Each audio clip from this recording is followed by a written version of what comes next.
A Fox News alert. Objects spotted in the search for missing Air Asia Flight 8501 this morning, and now officials believe it's at the bottom of the sea. A brand new map right here of the search area that crews are currently looking in. Yeah, the mystery putting the tracking systems of commercial airlines under scrutiny. Is there a standard technology used in the United States that differs from what's being used in other countries?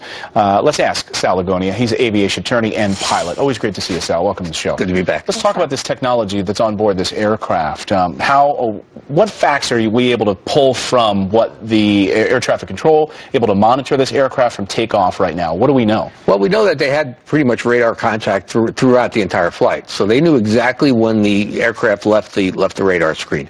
That gives us a nice small footprint to begin looking for a search. What sort of systems are pinging back, letting us know changes that, you know, because if we're relying on a pilot to get on the microphone and talk to air traffic control, that might not happen. Because there was no final distress call. Right, there's no final distress call, so it's really the plane that's telling us this information. Well, it sometimes is, but it's the radar blip, it's the transponder on board the aircraft that's giving information back to the air traffic controllers. It'll tell the direction of the aircraft, it'll tell the altitude of the aircraft.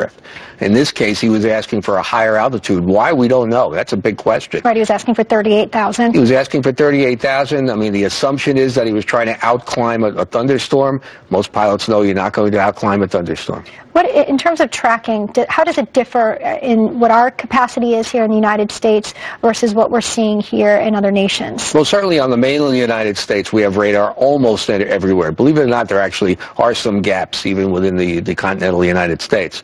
But when you get over to the oceans, when you get over to waters similar to when Malaysia 370 disappeared, we had giant gaps in radar coverage there. So you can't rely on radar alone. There has to be other systems, and that's where on the first Malaysian plane, we used the ACAR system. Does it strike you as odd in the delay of asking the United States military to get in there and assist? Yeah, actually, you know what? I would want all hands on deck the minute this thing happened, especially the people who know how to deal with this the best, which would be our country. We've been hearing stories this morning about sort of the pilot almost having to fight with the systems that are on the wire inside the aircraft, and if you have to plug in information to deviate from a flight path, that the system may fight you back. You're almost fighting with the controls. What do you make of that, and would that have been the situation in this flight? Well, you're asking a pilot. The pilot wants to have control of the aircraft all of the time.